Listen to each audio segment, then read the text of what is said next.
नमस्कार, आप देख रहे हैं यूनिज लाइव इंडिया बिहार। बिहार से लेकर दिल्ली तक हर राज्य और हर देश दुनिया की खबर आपके मोबाइल पर। हमारे चैनल को सब्सक्राइब करें, ज्यादा से ज्यादा शेयर करें। आपकी गांव की खबर, आपके आसपास की खबरों को लेकर बिहार के शिक्षा संघ बिहार प्रदेश अध्यक्ष ने एक वीडियो जारी किया है। शिक्षा विभाग के पदाधिकारियों एवं कर्मियों की मानसिक स्थिति दयनीय, जल्द ही हो जाएंगे पागल हो जाएंगे और पारिवारिक जीवन हो रहा है तबाह। और प्रदेश अध्यक्ष शिक्षक संघ बिहार शिक्षा संघ के कहना है केशव कुमार जी इस वीडियो में अभी के माहौल के बारे में बताया है। You news live India Bihar से कुमार गौरव, रिपोर्टर पत्रकार बिहार ब्यूरो चीफ की रिपोर्ट। बिहार के शिक्षा विभाग में रोज नई जो नियम बन रहे हैं, जो नियम लागू हो रहे हैं, उससे लग रहा है ऐसा कि न सिर्फ सरकार बल्कि बिहार के शिक्षा विभाग के तमाम पदाधिकारी और कर्मी, चाहे वो शिक्षक हो, प्रधान शिक्षक हो, बीओ, डीओ, डीपीओ से लेकर के जितने पदाधिकारी हैं, सभी मेंटल डिस्टर्बेंस का शिकार हो गए हैं। कोई किसी का मेंटल संतुलन नहीं है।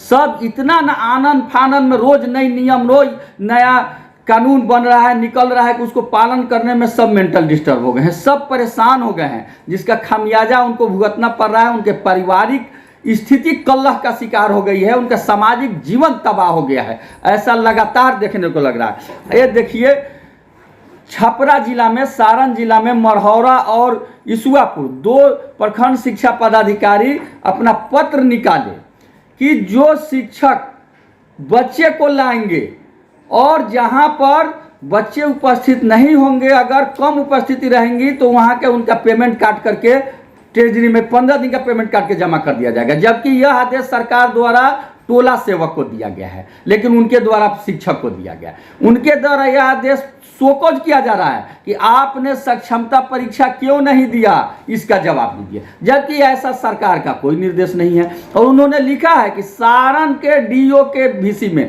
क्या पूरे बिहार में सारण के डीओ ही वीसी किए, क्या दो ही प्रखंड के लिए किए? तो ये स्थिति बन गई है। कहीं भी आप जाइए, हर जगह नियम बना है। जांच पदाधिकारी हौलदार को, सिपाही को राइफल धरा करके उनको एसपी का पावर दे दिया गया है। तो बताइए कि क्या स्थिति होगी? ये तो बदतर स्थिति होगी ना। उनको दे दिया गया है विद्यालय जांच। एमए, पीएचडी, एमएससी जो टीचर है, बीएड, एमएड है, उनका जांच कर रहे हैं टोला सेवक। उसमें स्पष्ट है कि जो निरीक्षण करता है वो विद्यालय में जाएंगे, जहां विद्यालय का बोर्ड है उसके नजदीक खड़ा होकर के अपना फोटो खींचेंगे और उसको अपलोड करेंगे, ताकि ये पता चल सके कि कितने बजे कौन निरीक्षण करता किस विद्यालय का फोटो खींचा। यही आदेश है सरकार का। लेकिन निरीक्षण करता जा रहे हैं विद्यालय में, सभी शिक्षक को कह रहे हैं आ जाओ आ जाओ आ जाओ, ग्रुप में फोटो खींचा के डालेगा। जबकि ऐसा कहीं नियम नहीं है। कहीं कहीं तो निरीक्षण करता कह रहे कि छात्रों के फोटो खींच के डालिए, अब पढ़ाइए, हम उसको देख करके डालेंगे। अरे भाई, एमएससी पीएचडी लोग पढ़ा रहे हैं, उसकी जांच एक टोला सेवक क्या करेंगे? उसकी जांच जो रिटायर्ड बीआरपी हैं, जिनको सरकार कह दी कि अब आप काम करने लायक नहीं है, अब आप घर पर जाके आराम कीजिए, वो जांच कर रहे हैं, वो क्या करेंगे? तो सभी, किसी भी पदाधिकारी से आप पूछिए कि सर इसमें क्या नियम है, सब लोग कह रहे हैं हम वही नियम है जो आप जान रहे हैं, वही नियम है जो चिट्ठी निकला है। कोई कुछ बोलने के लिए तैयार नहीं है, कोई कुछ लिखित आदेश निकालने के तैयार नहीं है। पूरे विभाग में अराजकता फैला हुआ है। 8 से 10 2 घंटा मिशन दक्ष के बच्चे को पढ़ाना है। किसी कारणवश अगर कोई शिक्षक बीमार पड़ जाते हैं या नहीं जा पाते हैं तो उनको सीएल स्वीकृत करा के सीएल चढ़ाना है। यह कौन सा नियम है भाई कि 2 घंटे के लिए सीएल स्वीकृत होगा? क्या हमारा 2 घंटे के लिए सीएल है? अगर हमारा स्कूल 9 से 5 चलता है और हम 1 घंटे 2 घंटे किसी कारण से मोटरसाइकिल एक्सीडेंट होने से, खराब होने से लेट पहुंचते हैं, तो लेट से हमारा हाजिरी बनता है उस दिन का, और 3 लेट बनने पर एक सीएल चढ़ता है। लेकिन आज एक ही दिन 2 घंटा क्या, आधा घंटा लेट हो रहा है, तब तक सीएल का दरखास्त दीजिए और सीएल चढ़वाइए। ये कहाँ का नियम है कि 1 घंटा के लिए सीएल चढ़ेगा? लेकिन ऐसा हो रहा है और कोई बोलने वाला नहीं है, कोई रोकने वाला नहीं है, कोई टोकने वाला नहीं है। क्योंकि हम लोग बच्चा को एक पढ़ाते हैं, आसमान गिरा, आसमान गिरा। एक बार एक फल गिरा और वहाँ एक खरगोश सोया हुआ था, उठ के भागने लगा, भागने लगा। भेड़िया पूछा क्या हुआ, वह कहा आसमान गिरा। गिद्दड़ पूछा क्या हुआ, कहा आसमान गिरा।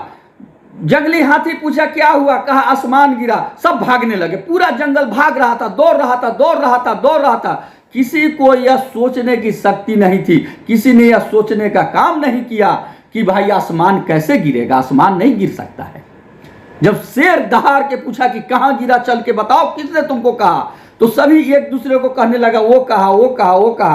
अंत में गया था आसमान वही था, क्योंकि वो भय का माहौल था। भय के माहौल में कोई सही बात न तो सोच सकता है, न समझ सकता है, न सही काम कर सकता है। आज पूरी शिक्षा विभाग भय के से आक्रांत है, भय के माहौल में जी रहा है, किसी तरह से टाइम काट रहा है। सारे विभाग का यही हाल है। अगर इसमें किसी को संदेह है तो मेरे साथ आप मात्र 10 विद्यालय का औचक निरीक्षण कीजिए, आपको वास्तविकता की पता चल जाएगी। लेकिन यहां कोई वास्तविकता से मतलब नहीं है, सिर्फ खाना पूर्ति में लगा हुआ है। करोड़ों नहीं और वो खरबों रुपया जो सरकार का है उसको लुटाया जा रहा है विभाग में खर्च के नाम पर। कभी थाली, कभी बैंडेज, कभी ड्रेस, कभी कुछ। हरियाणा की, दिल्ली की, कहीं कहीं की एजेंसी को उठा कर लाया जा रहा है और वह लूट रहा है। कमीशन का मामला जोर शोर से चल रहा है, लेकिन नहीं है। और यही कारण है कि क्या शिक्षक, क्या प्रधानाध्यापक, क्या पदाधिकारी जो खुद भय में जी रहा है, वो घर पर जा रहा है तो अपना सारा गुस्सा अपने पत्नी पर उतार रहा है, सारा गुस्सा अपने बाल बच्चा पर उतार रहा है। इसका कारण है कि उसका पारिवारिक जीवन भी न सिर्फ तबाह है बल्कि बर्बाद होने के कगार पर है। इसलिए हम सरकार से मांग करते हैं, बिहार के तमाम शिक्षाविद से मांग करते हैं, तमाम शिक्षक शिक्षिका बहनों को आह्वान करते हैं कि आप आगे आइए और आप अश्वमेध के घोड़ा को रोकिए। बताइए कि ये जो अश्वमेध का घोड़ा चल रहा है गलत चल रहा है, क्योंकि गलत को गलत नहीं कहना भी अपराध है। नहीं पाप का भागी केवल व्याग, जो तटस्थ है समय लिखेगा उसका भी अपराध। इसलिए अगर इस अराजकता की स्थिति में आप तटस्थ है, आप आगे आकर के इसका नहीं किए तो निश्चित रूप से आज जो हजारों घर बर्बाद होगा, जो हजारों परिवार बर्बाद होगा, उसके जिम्मेवार आप होंगे और कल इसका जवाब देना पड़ेगा। इसका खामियाजा सरकार को भुगतना पड़ेगा, इसमें शामिल तमाम पदाधिकारियों को भुगतना पड़ेगा। आपका केशव कुमार, प्रदेश अध्यक्ष शिक्षक संघ बिहार। खबरों के लिए देखते रहिए यू न्यूज़।